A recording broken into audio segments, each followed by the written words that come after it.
حضرت امیر معاویہ کے بعد یزید کو ان کی جگہ خلیفہ بنایا. اب یہاں رک کے یہ بات بھی سمجھ لو. یار کہتے ہیں یہ بڑا ظلم ہوا ہے. کیا ظلم ہوا ہے؟ کہتے ہیں باپ کے بعد بیٹے کو خلافت مل گئی. ہم نے کہا ہوش سے ذرا مسئلہ سن لینا. آج اللہ کے فضل و کرم سے اس طرح مسئلہ سمجھاؤں گا کہ پہلے کبھی نہ سمجھا ہوگا اور پھر قیامت تک کبھی نہیں بھولے گا انشاءاللہ. یہ بات خلافت باپ کے بعد کس کو مل گئی؟ بیٹے. ملا وائس گلا پھاڑ پڑ کر کہتا ہے اسلام کی تاریخ بدل گئی. کیا بدل گئی؟ ابھی باپ کے بعد بیٹا حکمران ہو گیا, اسلام تبدیل ہو گیا. میں کہتا ہوں اگر میں اہل حدیث کا بیٹا, اہل سنت کا فرزند یہ بات کہوں تو شاید اس بات کا کوئی وزن ہو, شاید اس بات کا کوئی وزن ہو. اس لیے کہ ہمارے نزدیک باپ کے بعد بیٹا خلافت کا حقدار نہیں ہوتا. باپ کے بعد بیٹا خلافت کا حقدار. ہمارے نزدیک امامت وراثت کی چیز نہیں ہے.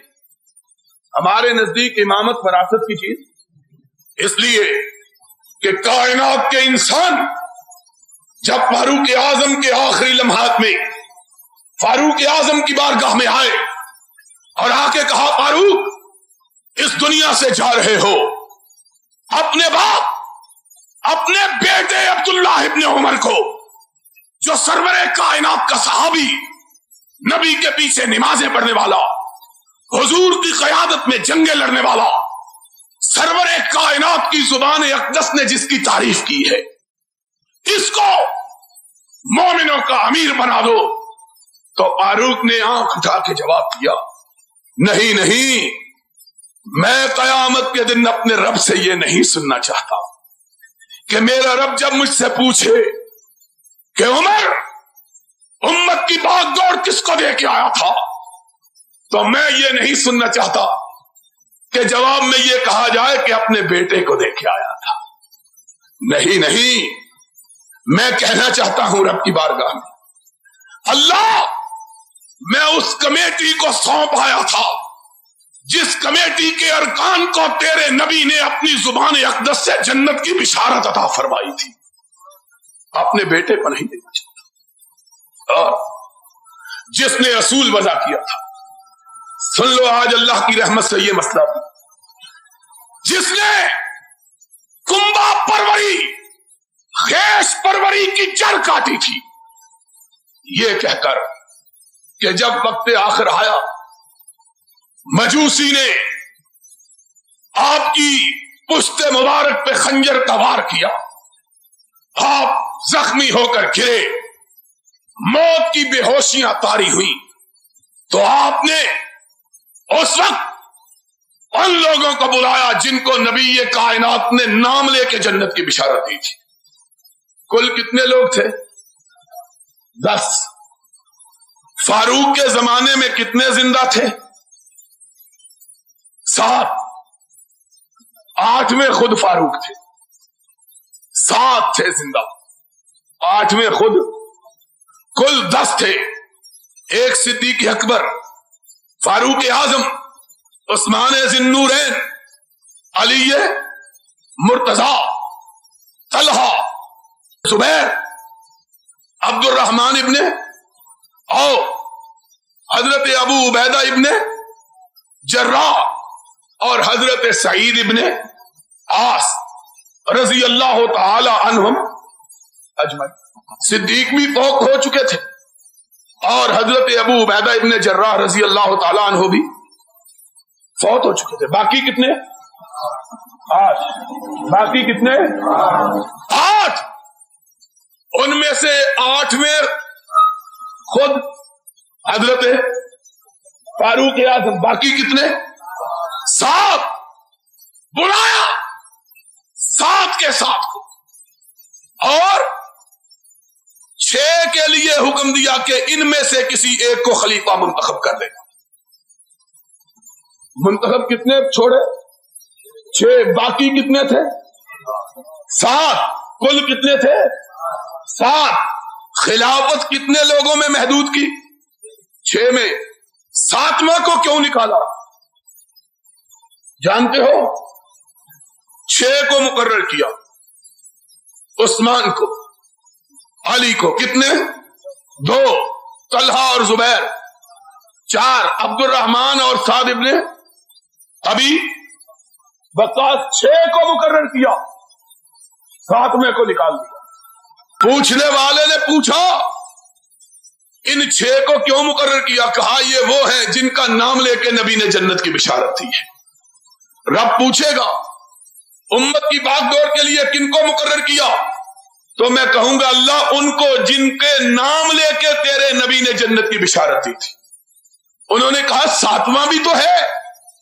آنکھوں میں آنسو آ گئے. کہا 7واں بھی ہے. کہا اس کو کیوں نہیں رکھا؟ کہا اس کو اس لیے نہیں رکھا کہ یہ عمر کا بہنوئی ہے، یہ عمر کا بہنوئی ہے، اور میں قیامت کے دن چاہتا ہوں کوئی یہ نہ کہے کہ آتے ہوئے مسلمانوں کے اقتدار کے لیے جو کمیٹی بنائی تھی اس میں اپنے رشتہ دار کو بھی رکھ دیا تھا.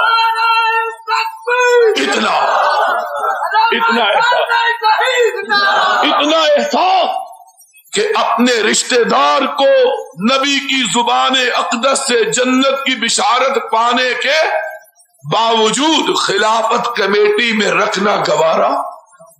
ان کو کہتے ہیں خلافت اپنے کنبوں کو دے گی. کس کنبے کو دے گی؟ یہ ہمارے نزدیک تو قابل اعتراض ہو تو ہو.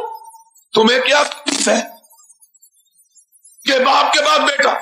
ان کو یہ بات کہنے کا کیا حق ہے جن کے مذہب کی بنیاد ہی اس بات پر ہے کہ باپ کے بعد بیٹا، بیٹے کے بعد پوتا، پوتے کے بعد پڑپوتا، پڑپوتے کے بعد اس کا بیٹا، اس کے بعد اس کا بیٹا، اس کے بعد اس کا بیٹا، اور جن کی امامت چلتی ہی نسل میں ہے ان کو معاویہ پہ اعتراض کا حق کہاں سے مل گیا ہے؟ جن کے مذہب کی بنیاد وراثت پر ہے وہ اعتراض کیوں کرتے؟ ان کو کیا حق ہے اعتراض؟ اور مسئلہ سمجھ آیا کہ نہیں آیا؟ جن کے مذہب کی بنیاد ہی نسل پرستی پر ہے، جن کے مذہب کی بنیاد ہی وراثت پہ ہے، وہ امیر معاویہ پر.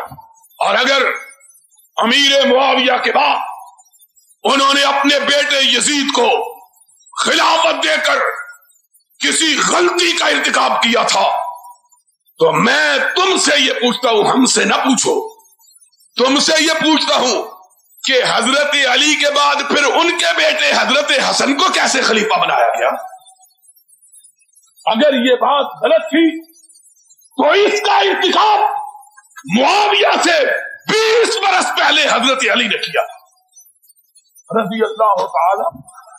امیر معاویہ نے اپنے بیٹے یزید کو سن 60 میں اپنا ولی عہد نامزد کیا اور حضرت حسن کو حضرت علی نے سن 40 میں 20 سال پہلے. اگر یہ بات قابل اعتراض تو یہ عجیب بات ہے کہ کسی شاعر نے شاید اسی لیے کہا ہے ای گناہ ہے اس کے در شہر شما نیز گناہ. تمہاری بستی میں ہو تو وہ ثواب اور ہماری بستی میں ہو تو گناہ. معیار ایک ہی رکھو، ہمارے لیے بھی وہی پیمانہ اور اپنے لیے بھی وہی پیمانہ. ہم کرتے ہیں اعتراض اس لیے کہ ہمارے نزدیک باپ کے بعد بیٹا خلافت اور امامت کا وارث ہو سکتا، تم کو کیا حق ہے؟